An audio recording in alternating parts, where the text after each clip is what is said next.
If you've been trying to improve your IELTS listening skills, you've probably learned to concentrate better and expect synonyms more. These are two great tips. Yes.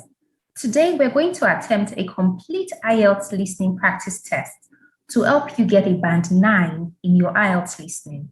The tips and strategies you learn will focus on how to pass the IELTS listening test in 2021. Because I took the test myself in May 2021, I know what works in present times. So stay with me. You're going to learn how to answer IELTS listening questions and score a band 9.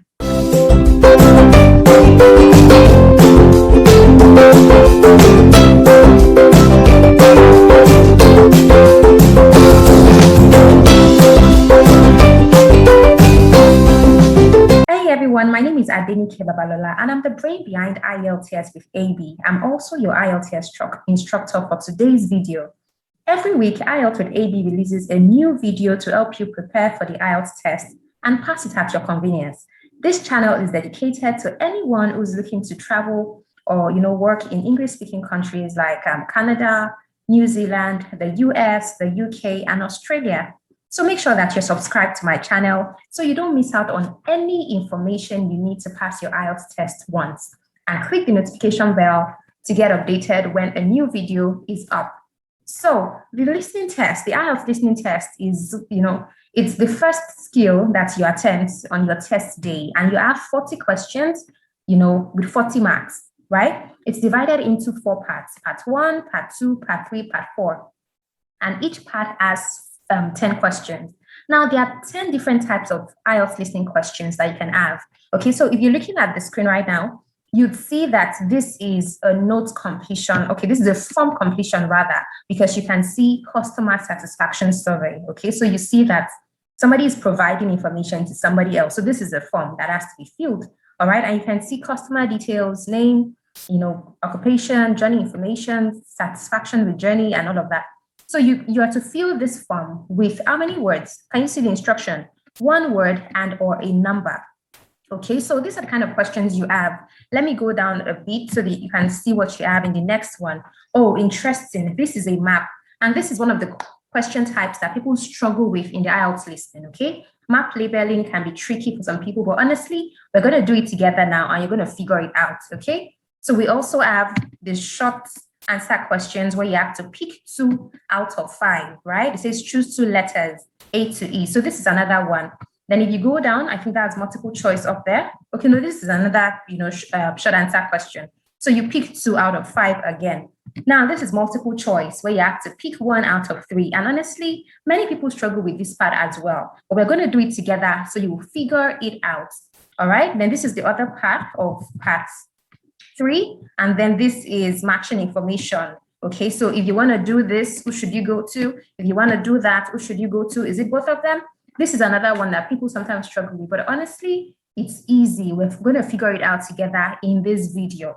Okay, so let's look at part 4. Yeah, part 4 is usually note completion. You just have to slot in 1 word, 1 word, 1 word for each of the answers, and then you do the 10 questions straight up, okay? So we're going to do this together. I'm going to show you how I scored a band 9 in my IELTS listening test in May 2021 so that you can have the same results. At the end of this video, you would have learned more than 30 strategies to help you score a band 9 in your own IELTS listening test.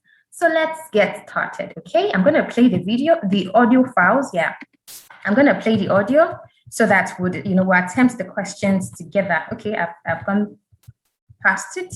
Yeah, so we are here. Okay, so I know that it's a little distant. So I'm just going to move the screen. I'm going to zoom it in a bit so that you can see the initial questions. Yes. So one thing that matters is that you need to pay attention to instruction. Okay, and can you see this? Yeah, it says complete the form below. Write 1 word and a number. So you can have 1 word as your answer. You can have a number, can have a word and a number. So let's just get down to this so that, I'm not just talking and talking. You have answers. You can see my process. You can experience what I'm doing. And of course, you can replicate the same thing for you. Okay, so we're going to start the test right now. You're going to listen to the audio files just as, I'm listening to them, and we'll answer the questions together. You just have to pay attention and follow my process. I'm going to stop at certain points to explain it to you so that you can do the same thing when, working on yours, when you're working on your own listening test. Okay, so let's play the audio. The first one, this is part 1, and this is Cambridge IELTS Book 15, Listening Test 4, all right? You will hear a number of different recordings, and you will have to answer questions on what you hear.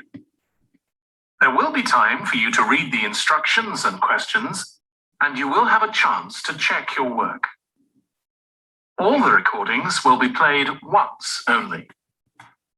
The test is in 4 parts. At the end of the test, you will be given 10 minutes to transfer your answers to the answer sheet. Now turn to part 1.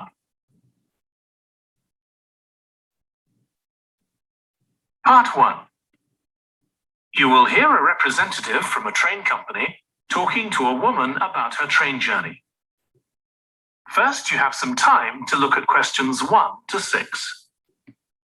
Okay, so normally in the listening test, you're giving some time to look at the questions before the audio file is played. So in this case, you're giving some time to go through questions 1 to 6. But for the sake of time, I'm just going to assume that you have seen the question already, and I will move this along. I'm going to skip it by some seconds so that we can begin to listen directly, okay?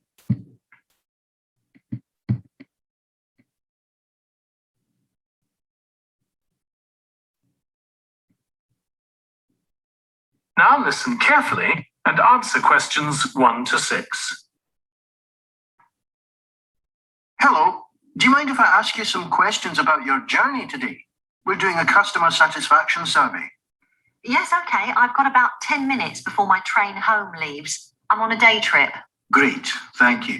So, first of all, could you tell me your name? It's Sophie Bird. Thank you. Okay, so I paused it to be sure that you're following. Did you hear her name? Sophie Bird, right? Yeah, so you have the man talking, and then you have the woman who's providing the information about our journey, okay? But pay attention, we are interested in occupation rather, because that's number 1. We're interested in the reason for travel today. Why did she travel? Why is she traveling today? That's number 2. We're interested in the name of the station she's returning to. That's number 3. We're interested in the type of ticket she purchased, standard something ticket. We want to know that word, right? And then we have the cost of the ticket. We want to know how much it is. We want to know where the ticket was bought. That's number 6. So these 6 questions, you need to focus on the questions that you're interested in. And of course, it is the words that have already been provided that would show you or direct you to your answer. So I'm going to continue playing right now. And would you mind telling me what you do? I'm a journalist. Oh, really? That must... Did you get that? What did she say? I'm a journalist, right? So you need to write your answer down immediately. Journalist. What I'm going to do is, we don't have the answers somewhere, but let me assume that you have a notebook with you. So just write your answer somewhere there, okay? The answer is journalist. You need just one word, right? So just write down journalists, all right? So let's go on. I'm going to play it on so that you can get the answer for number 2. Interesting. Yes, it is. So, was the reason for your visit here today work? Actually, it's my day off. I came here to do some shopping. Oh, right. Did you get that? I came here to do some shopping. Okay, she said it's her day off, right? I came here to do some shopping. So what would your answer be? Shopping. Okay, so what exactly is working right now? We are paying attention. Imagine that you are there with them listening, all right? You need to immerse yourself in the conversation. Imagine that you are eavesdropping. Pay attention to what is said, how it is said, because you are looking for your answers. And every answer is worth 1 mark. You want to get all your marks so that you can have 40 over 40. Okay, let's continue now. Let's move on to number 3. I do sometimes come here for work. Okay. Now, I'd like to ask some questions about your journey today, if that's okay. Yes, no problem. Right. So, can you tell me which station you're travelling back to? Stormforth, where I had to pause it. Did you hear what he said?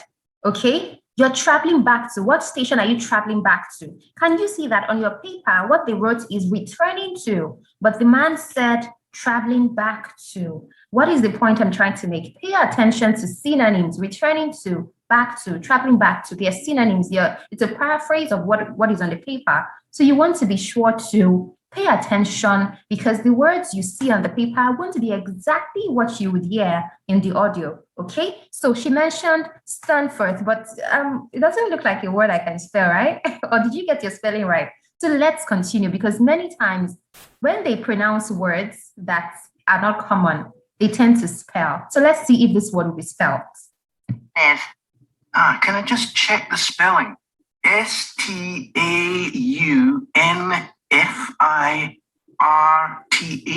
That's right. Did you get that? That word was spelled Staunfirth.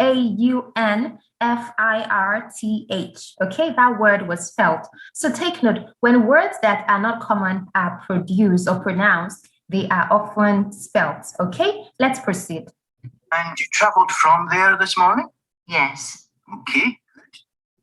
Next, can I ask what kind of ticket you bought? I assume it wasn't a season ticket as you don't travel every day. That's right. No, I just got a normal return ticket. Did you get that? She said a normal return ticket. Normal is the same thing, is like a synonym for standard. Okay, so I'm reading just one word. So the word you're going to slot in there is return. Return, that's your answer for number 4. Okay, let's proceed. I don't have a rail card, so I didn't get any discount. I keep meaning to get one because it's a lot cheaper. Yes, you'd have saved 20% on your ticket today. So you paid the full price for your ticket? I paid £23.70. Okay. Do you think that? Okay, now, so they were talking about getting a discount, but, she said she paid the full fee, right? And then, she had to confirm the amount, and she said it was £23.70. Okay, so you just write 23 with the dot 70, and then your answer is correct. You do not need to, write the symbol again because the symbol is there already. So let's continue because our next target is question 6. That's good value for money? Not really. I think it's too much for a journey that only takes 45 minutes. Yes, that's one of the main complaints we get. So you didn't buy your ticket in advance? No. I know it's cheaper if you buy a week in advance, but I didn't know I was coming then. I know. You can't always plan ahead. So, did you buy it this morning? No, it was yesterday. Right. And do you usually buy your tickets at the station? Well, I do usually, but the ticket office closes early, and I hate using ticket machines. I think ticket offices should be open for longer hours. There's always a queue for the machines, and they're often out of order. A lot of customers are saying the same thing. So, to answer your question, I got an e-ticket online. Did you notice that the answer for number 6 was delayed? They just kept talking and saying things about, it should be something and all of that. The deal is pay attention to change of mind and pay attention to the point where your answer is provided, okay? If you don't need some of the details that are provided, just set your mind on what you need to listen for. And we needed to listen for the answer for number 6. Okay, so he wanted to know where she got her ticket. And she said she normally buys it at the station, but she did not. Okay, this time around, she got it online. She got an e-ticket online. So your answer for number 6 is online. And this is the end of the first part of part 1, because you're going to have 30 seconds in between to read questions 7 to 10. But as I said before, I'm just going to move this along so that, I don't waste too much time, okay? So let's take the other parts, 7 to 10. I'm just going to move it forward a little bit. So let me move this. Yeah, so we have, this remaining part to answer. So I'm going to play this. Now 7 to 10, and answer questions 7 to 10. Okay, thank you. Now, I'd like to ask you about your satisfaction with your journey. So what would you say you were most satisfied with today? Well, I like the Wi-Fi on the train. It's improved a lot. It makes it easier for me to work if I want. So you see that she says she liked the Wi-Fi, and that has already been written for you, okay? She liked the Wi-Fi, but now we are interested in what she was least satisfied with, more like what she did not enjoy at all. That's, the least thing she liked, right? So we need something that sounds like something this morning. And for other questions, when it comes to the station facilities, we're interested in how much dash was provided, And for the least satisfied week, we're interested in lack of seats, particularly on the dash. And the final question would be neither satisfied nor dissatisfied with. We have the something available. So let me play the audio so that you can get it. That's the first time today anyone's mentioned that. It's good to get some positive feedback on that. And is there anything you weren't satisfied with? Well, normally the trains run on time and are pretty reliable, but today there was a delay. The train was about 15 minutes behind schedule. Okay, I'll put... Okay, so she was least satisfied with something. And what was that thing? The delay with the train, okay? So your answer is the delay this morning. You just need to write delay, just one word. That's your answer for number 7. So let's progress now to number 8. Dan? Now, I'd also like to ask about the facilities of this station. You've probably noticed that the whole station's been upgraded. What are you most satisfied with? I think the best thing is that they've improved the amount of information about train times, etc., that's given to passengers. Okay, they've increased the amount of information that's given to passengers. Now, can you see that how much dash was provided? Information, okay? Because she said they've increased. That's the answer from what she was most satisfied with, the amount of information that was given to passengers. All right, so that's the answer for number 8, information. Now let's look at number 9. It's much clearer. Before, there was only one board and I couldn't always see it properly, which was frustrating. That's good. And is there anything you're not satisfied with? Let's see. I think things have generally improved a lot. The trains are much more modern and I like the new cafe. But one thing is that there aren't enough places to sit down, especially on the platforms. Good. Did you see that? Places to sit down, is like a paraphrase for lack of seats. Now, she said especially on the platforms, and especially is a synonym for particularly. Okay, my son is up, so I'm trying to round up. I think I'm going to have to pause it at this point and then continue in another video. But, this is it for now. So, but you got it, particularly and especially as synonyms of each other, right? So your answer for number 9 is platforms. So let's get the answer for number 10. Okay, so I'll put seating down, shall I, as the thing you're least satisfied with? Yes, okay. Can I ask your opinion about some of the other facilities? We'd like feedback on whether people are satisfied, dissatisfied, or neither satisfied nor dissatisfied. Okay. What about the parking at the station? Well, to be honest, I don't really have an opinion, as I never... Did you get that? To be honest, I don't really have an opinion. Now, if she does not have an opinion, then she's about to give us something that says she's neither satisfied. My son is speaking, but let me try to explain what I'm saying. She says she doesn't have an opinion, then that means she's neither satisfied nor dissatisfied with something. Okay, let's try to wrap this up quickly. Use it. So neither satisfied nor dissatisfied for that then?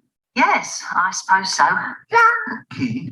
Okay, so I think I didn't get that correctly because I was trying to navigate. So let me just go back. Neither satisfied nor dissatisfied. So let me take it back. Dissatisfied or neither satisfied nor dissatisfied.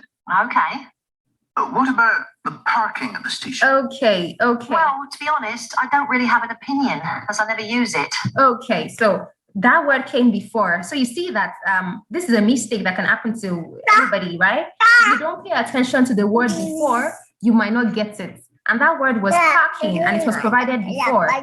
But then I was waiting for her to speak as if she were going to utter it. Okay, so the answer for number 10 is parking. It appears that I might have to stop this video at this point. I was planning to do a full 1 to 40, but this is just 1 to 10. So I think I'm going to make it a series. I'm going to do the other parts in other videos. And I think it's better this way. I can keep it short, all right? But I hope that this has helped you as far as part 1 is concerned. The IELTS listening can be really easy if you know what strategies work for getting all the answers right and you know to pass your IELTS test once. Well, IELTS with AB created an online IELTS preparation course to help you pass the IELTS test at your first attempt. This online course covers the 4 skills in the IELTS test: IELTS reading, IELTS listening, IELTS speaking, and IELTS writing. You have access to this course for 3 months if you join now. So you can watch the video lessons at your convenience and, using only your smartphone. You also get free lessons. I'm going to show you the page right now. I'm going to show you, yeah. So this is it. This is my IELTS masterclass, and it's an online class. So you can actually just come here to view all the details, right? So this is everything you get. And right now I have about 29 people already taking this course, or some who have taken it already. So this is everything. These are the videos that you're going to watch. You know, these are the lessons you would be going through, right? So this is everything. This is everything. This is everything. And then at the end of it, you have some resources that you can download. You can download the PDF for the masterclass. You can download, my own questions for the May 2021 test. And then there's a preparation guide if your test lasts 2 months. Your preparation time is about 2 months. Then I have another beginner's class that is coming up. I'll let you know about that. And then you can download this list of sentence connectors. You can into the course in my description. Also, I created 2 free books to help people in the IELTS writing. Okay, so these books are writing samples. For the academic module, you find the link in the description box. And if you take the general training module, you also find the link for yours. The ebooks are free to improve how you write, right? Now, at least 2 people have scored by 7. Thanks to the IELTS writing ebooks. So please check the links to download yours as well. All right.